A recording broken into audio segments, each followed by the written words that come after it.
10 साल पहले दुनिया भर में कुछ पोर्टल्स यानी गेट खुलना शुरू हो गए, जिसके अंदर मैजिक बीस्ट या मॉन्स्टर्स होते थे। इसके साथ कुछ इंसानों में जादुई शक्ति भी जाग गई। इन लोगों को हंटर्स कहा जाता है और ये उस पोर्टल के अंदर जाकर उन मॉन्स्टर्स को मारते हैं। और जिन्वू दुनिया का सबसे कमजोर हंटर है। जिन्वू अपने साथी हंटर्स के साथ एक टेम्पल जैसे डंजन में जाता है, जिसमें कई सारे स्टैच्यू रखे हुए थे। अचानक ही ये स्टैच्यू हिलना शुरू कर देते हैं और 2 हंटर्स मारे जाते हैं। सब लोग ये देखकर बुरी तरह से डर गए थे। इनका कैप्टन इन्हें हिलने से मना करता है, वरना वो स्टैच्यू इन पे फिर से अटैक कर देगा। जूही ने डर के मारे अपने कान बंद किए हुए थे। कैप्टन जिन्वू का शुक्रिया करता है, क्योंकि उसने स्टैच्यू के हिलते ही सबको नीचे झुकने का बोल दिया था, वरना वो सभी लोग झुलस कर मारे जाते। तभी जिन्वू देखता है कि कैप्टन का एक हाथ कट चुका है और वो उस हाथ पर पट्टी बांधने लगता है ताकि ज्यादा खून ना बहे। वैसे तो जूही को अपनी हीलिंग पावर से कैप्टन का इलाज करना चाहिए था, लेकिन वो बहुत डरी हुई थी, तो कैप्टन उसे कुछ नहीं कहते। इसीलिए बी रैंक की हीलर होने के बाद भी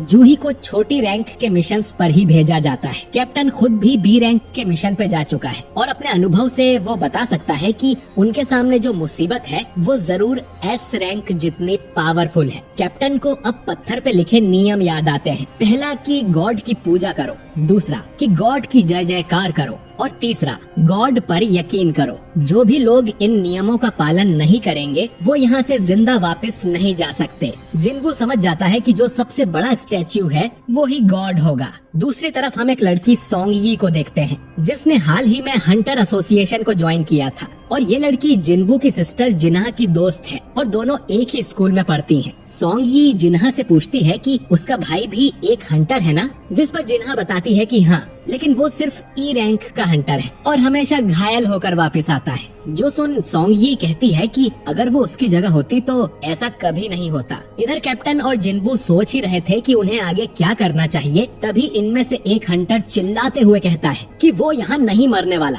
उसने हाल ही में एक बड़ी कंपनी ज्वाइन की है। उसे पूरा यकीन था कि अपनी फास्ट स्पीड से वो स्टैच्यू के अटैक करने के पहले ही यहाँ से निकल जाएगा। अब ये हंटर बिजली की तेजी से यहाँ से भागने की कोशिश करता है, लेकिन वो गॉड स्टैच्यू पलक झपकते ही उस हंटर को जला के राख कर देता है। ये देख सभी समझ जाते हैं कि ये स्टैच्यू चाहे तो उन्हें कभी भी मार सकता है। वो इन्हें चींटी की तरह मसल सकता है, लेकिन ऐसा है तो उसने अब तक सभी को मारा क्यों नहीं। इसके बाद जिन्वू को पत्थर पे लिखे नियमों की याद आती है और वो समझ जाता है कि वो नियम इस टेम्पल के हैं। जिन्वू अब खड़ा होता है और उस गॉड स्टैच्यू के सामने सिर झुका लेता है, जिससे वो स्टैच्यू जिन्वू को नहीं मारता है। जिन्वू अब बाकी सबसे कहता है कि वो स्टैच्यू के सामने अपना सिर झुका लें। जब तक उनके सिर नीचे हैं, स्टैच्यू उन्हें नहीं मारेगा। और गॉड की पूजा करने वाले नियम का मतलब भी यही है। सभी लोग जिन्वू की बात मानकर सिर झुका लेते हैं। ये देख गॉड स्टैच्यू खुश होता है और स्माइल करने लगता है। ये देख सभी लोगों को लगता है कि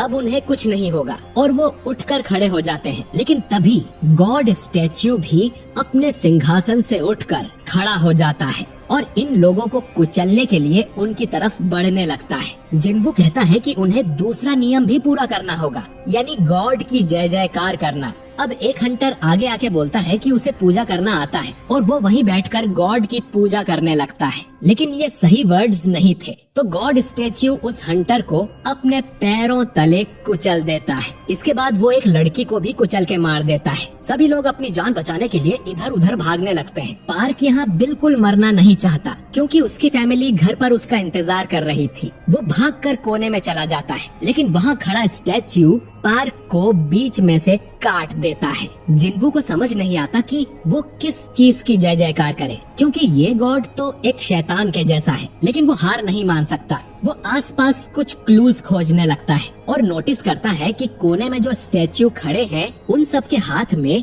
किसी न किसी तरह के हथियार हैं। लेकिन कुछ स्टैच्यू ऐसे थे जिनके हाथ में हथियार की जगह म्यूजिकल इंस्ट्रूमेंट थे। जिन्वू कहता है कि सभी इंस्ट्रूमेंट वाले स्टैच्यू के नीचे चलो। कैप्टन ऐसा ही करता है और क्योंकि उस स्टैच्यू के पास कोई हथियार नहीं है तो वो कैप्टन को नहीं मारती और म्यूजिक बजाने लगती है। किम भी ऐसा ही करता है, जिससे वो सुरक्षित हो जाते हैं। जिनवू जूही को लेकर ड्रम वाले स्टैच्यू के नीचे जाता है, लेकिन वो कोई रिएक्ट नहीं करता। मतलब एक स्टैच्यू के नीचे एक ही इंसान खड़ा हो सकता है, तो जिनवू जूही को वहीं छोड़कर भागने लगता है। गॉड स्टैच्यू से बचने के चक्कर में जिनवू गलत स्टैच्यू के नीचे जाके खड़ा हो जाता है, जो कि उसे बुरी तरह घायल कर देता है। फिर भी जिनवू रेंगते हुए उस इंस्ट्रूमेंट वाले स्टैच्यू तक पहुंच ही जाता है और वो भी म्यूजिक बजाने लगता है। सबका म्यूजिक सुनने पर गॉड वापस अपने सिंहासन पे जाके बैठ जाता है। शायद गॉड की जय जयकार करने का मतलब यही था। जूही अब जिनवू के पास आती है और देखती है कि उसकी एक टांग कट चुकी थी। वो अपनी हीलिंग पावर से जिनवू का पैर ठीक करने की कोशिश करती है, लेकिन इससे उसके खुद के शरीर को नुकसान होने लगता है। मिस्टर किम इन सब का जिम्मेदार कैप्टन को बताता है, क्योंकि वो ही उन्हें अंदर लेकर आया,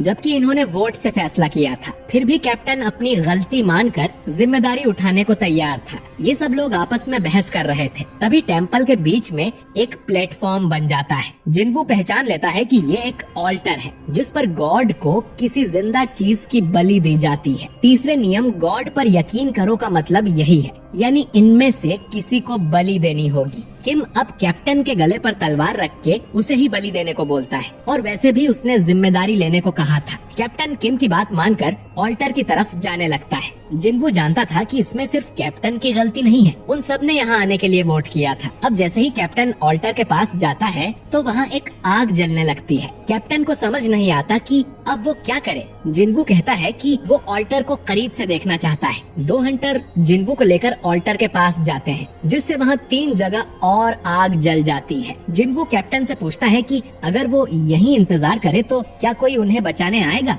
जिस पर कैप्टन बताता है कि इस पोर्टल को खुले 7 दिन हो गए हैं, तो अब शायद ही कोई उन्हें रेस्क्यू करने आएगा। दोस्तों 7 दिनों के बाद ये पोर्टल्स पूरी तरह से खुल जाते हैं, जिसके बाद वो सभी मॉन्स्टर्स गेट से इंसानी दुनिया में आ सकते हैं। इसीलिए हंटर्स को 7 दिन की टाइम लिमिट के अंदर डंजन बॉस को मार के पोर्टल्स को बंद करना होता है। तो अगर ये लोग यहाँ हारे तो ये गॉड स्टैच्यू भी इंसानी दुनिया में जा सकेगा। दूसरी तरफ जिनवू की बहन संग हॉस्पिटल जाती है और अपनी मदर से ढेर सारी बातें करती है, पर उसकी मदर कोई जवाब नहीं देती क्योंकि वो कोमा में है। जिनवू अब बाकी सबसे भी ऑल्टर के पास आने को कहता है और सभी के लिए एक एक आग जल जाती है। इनके पीछे फिर ब्लू कलर की आग भी जलती है और टेम्पल का दरवाजा खुल जाता है। अब ब्लू वाली आग टाइम के साथ साथ धीरे धीरे बुझने लगती है और टेम्पल के सभी गार्ड्स इन लोगों की तरफ बढ़ने लगते हैं। जिनवू नोटिस करता है कि वो जिस भी स्टैच्यू को देखता है वो हिलना बंद कर देता है। जिनवू सबसे कहता है कि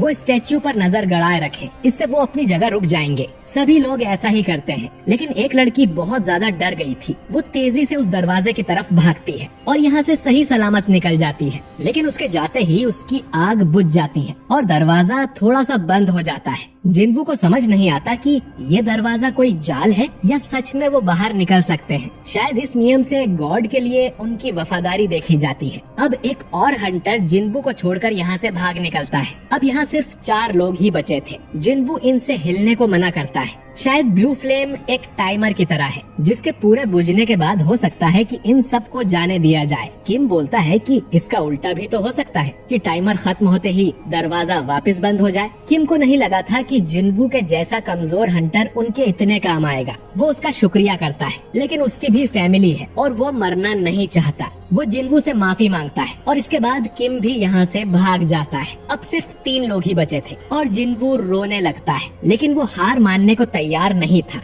अब कैप्टन कहता है कि जिनवू और जूही यहाँ से चले जाएं। वो खुद यहाँ रुककर अपनी बलि देगा और उसे अपने से जवान लोगों को जरूर बचाना चाहिए। वो जूही से कहता है कि जिनवू को लेकर यहाँ से चली जाए, लेकिन तभी जूही के पैर काम करना बंद कर देते हैं क्योंकि उसने अपनी पावर्स कुछ ज्यादा ही इस्तेमाल कर ली थी। जिनवू अब कैप्टन से कहता है कि वो जूही को लेकर यहाँ से चले जाएं। जिनवू का तो पैर कट चुका है तो वो वैसे भी चल नहीं पाएगा। जूही भी यहीं रुकने को बोलती है। जिनवू अब जूही को अपना मैजिक जैम देते हुए कहता है कि साथ में डिनर करने का वादा तो वो पूरा नहीं कर पाया, लेकिन जूही इसे बेचकर अपने लिए कुछ खाने का खरीद सकती है। जब जिनवू बाहर आएगा तो जूही से बाकी पैसे ले लेगा। अब कैप्टन तुरंत एक चॉप मार के जूही को बेहोश कर देता है और उसे लेकर यहाँ से निकल जाता है। अब सिर्फ जिनवू ही बचा था जो यहाँ मरने वाला था। उसके पास एक तलवार पड़ी थी जिससे वो इन स्टैच्यू से लड़ने की कोशिश करता है, लेकिन इतने विशालकाय दानवों के सामने जिनवू कुछ नहीं कर सकता। वो उसे तलवार से इधर उधर फेंकने लगते हैं।